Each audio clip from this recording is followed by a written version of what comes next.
Hey there, it's Christine Weber here. Welcome to my weekly live stream. I love supporting mature yoga teachers, getting their wisdom out there to the world. So thank you for tuning in.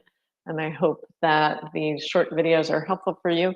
If you have some ideas about, questions you want to ask me or ideas for future videos, please let me know because I'm always open to that. Okay, let me double check my audio because I just had a momentary thought that perhaps I didn't get the right audio here for my live stream. Let me just double check. Okay, yeah, it's good. That's right. Hopefully it's working. If it's not, I'll have to reshoot the whole thing.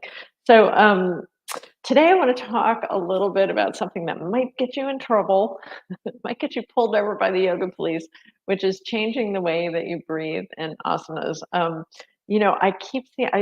seeing so much great stuff out there on social media. There's always a lot of nonsense on social media, don't get me wrong, but I'm seeing some really interesting shifts that are happening in the yoga world, and it's reflected through social media. And it's things like people talking about brain mapping, and people talking about accessible yoga, and people talking about functional movement, and stuff that I have been interested in and talking about for many, many years, actually. For me, it's like super validating because I see stuff I've been teaching for 30 years and almost 30 years. And there was a time in my teaching that it was considered like sloppy what I was doing, or it was considered not correct. Basically, I had started studying Jessica Char's yoga style from the mid '90s. It's when I got introduced to that style. I've studied many, many other things, but that was always kind of core to my teaching, and it was always about adaptability. Always about it. It was always about accessible yoga. Um, so to start to see what's happening in the yoga world and have people talking about like you don't have to do the pose like that, and there's lots of different ways and stuff is it's so validating to me, actually. I just feel like, wow, I can't believe this is happening. I'd like to think that I had maybe just like a tiny little 0.1% influence on some of that. I don't know because I've been around for so long. Maybe I haven't had any. Maybe I'm just deluding myself. But I'd like to think that I've helped a little bit. The Subtle Yoga Resilience Society has more than 600 teachers in it. Well, some people are not, but many people are teachers or former teachers, and they're all over the world. And it's like I know that some of this message is getting out there because people are looking for other way. People are looking for other ways of doing yoga, not just the way that there's one way. So what I want to talk to you about today is this idea that there are different ways to breathe in poses to create different effects. Now, what I mean by that is an effect may be biomechanical, an effect may be energetic. It's not just, and by energetic, I mean like effect on the nervous system. Brahmana, Langana are those words that are often used. It may be biofield oriented, so even more subtle and energetic and related to the chakra models. So effects can be different depending on what you're trying to do. So this month in the Subtle Yoga Resilience Society, we've been working on pelvic floor health, and the way that you breathe into and out of a pose may be different depending on what you're trying to do. So I want to show you one common pose that is often taught in yoga classes, and I think it might be interesting for you to explore it with a different breathing pattern. And the reason I say that is because when you use a different breathing pattern, that also affects brain maps, right? So brain maps, and most of them are sensory motor cortex. If you want to know where they are, sensory motor cortex, right? So they're right there in your brain. The sensory motor cortex are the big brain maps, but there's brain maps all over the brain.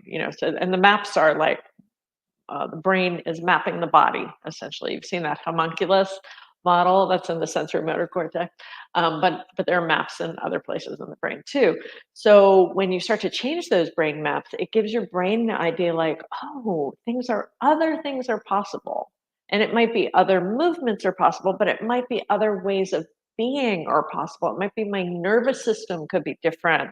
The way that I respond to stress could be different. The way that I get triggered by that certain person might be able to be different because you're starting to mess around with the brain's expectations or predictions of the future. And the brain is extremely predictive because it's neurofrugal. Like you don't want to just be thinking every time I walk down the street and I see this, or I walk down a path in the woods and I see a stick and I have to stop and make sure it's not a snake. Your brain wants to go stick, stick, and quickly, so when you start messing around with those patterns, it gives the brain more information to be able to say, like, like this situation could be different. The way I move my body could be different, and there are many possibilities, and that's what we all want, right? That's what human beings want is freedom, freedom of movement, freedom of the mind, freedom of the spirit.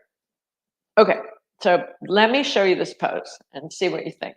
And you're welcome to do it with me. I know I'm a little far away from my camera, so if you can't hear me so well, hop over to YouTube or Facebook because I'm mic'd for YouTube and Facebook.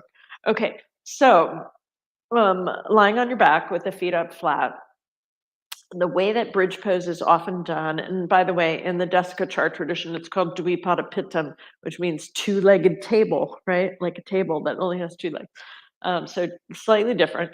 But the way that it's usually done is inhale, lift, exhale, lower. Fantastic. Like has lots of benefits. Great for your glutes, great for your hamstrings, even fires up glute medius a little bit. Great for the erectors. Like has many, many benefits and stretches the quads and the flexors and the psoas a little bit. So fantastic. That's a great way to do it.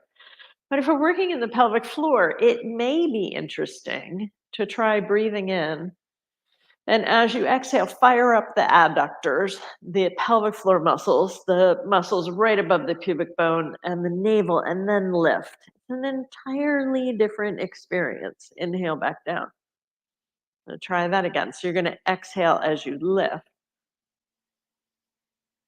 Doesn't matter how high you lift, by the way, that's not relevant. Inhale as you lower.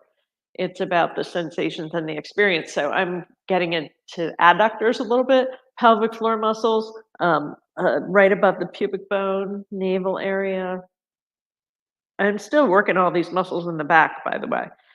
But this is a specific adaptation that may be useful for some people for tuning into the pelvic floor, for strengthening pelvic floor muscles, and for improving pelvic floor health. So, and there's many, many, many different ways to adapt. So, in today's class in the Resilient Society, we did that same kind of exploration of different breathing patterns in different asanas, specifically with pelvic floor health in mind. And like the whole class was about that.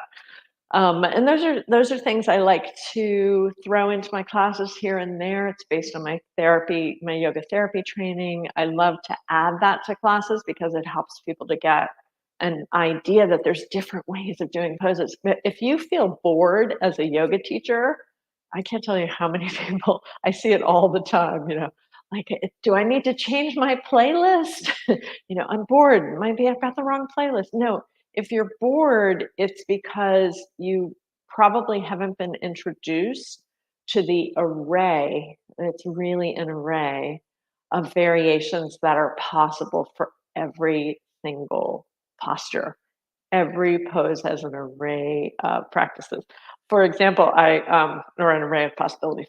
For example, I saw this post in a very, very, very big Instagram account, 1.4 million followers about yoga, and the post was do side angle like this. And it was a picture of a typical side angle with like the straight, from line from your, I'm not going to do it, but like from your arm straight down to your foot, that typical line.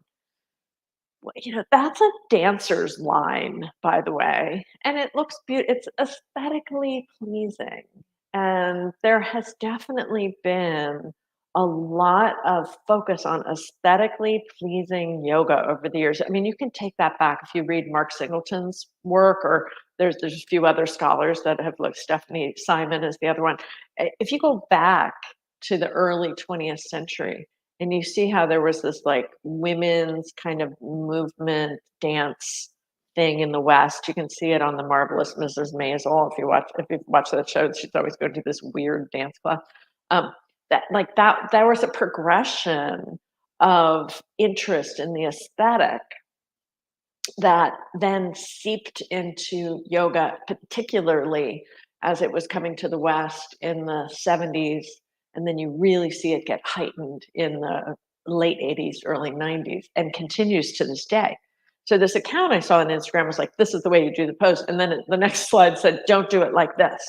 And it was the guy, instead of, having that straight line, the guy had kind of a little bit of a curve in his spine. I'm like that, and the side body. I'm like, that's the way I like to do it because I like to use side angle as a lateral bend. So I'm definitely getting, cited by the yoga police for the way that I do it and the way that I teach it. Um, when we break free of that mentality and start to explore different ways of doing poses, we start to understand the functional purpose of them and how they're helping us rather than we trying to adapt our bodies to them. Right? It's that there's just not really much purpose or usefulness in that approach. So this what I just taught you today is just like a little taste of my teaching and how I share this very vast, wonderful, and incredibly beautiful way of experiencing yoga in the Subtle Yoga Resilience Society, and with great gratitude to my wonderful teachers, including Gary Crefso. Um, my first teacher of Vinny Yoga was actually David Newman, who passed away about a month or two ago. He was a wonderful yoga teacher. People don't necessarily know that about David. He was an incredible yoga teacher back in the 90s in Philadelphia. That's where I first discovered Vinny Yoga. Well, actually, I discovered it in Martin Pierce's book first, and then I sought it out and I found it. It was about an hour from where I was living at the time, but I would drive there to go to David's classes, and he was a beautiful person, and the world is certainly missing him.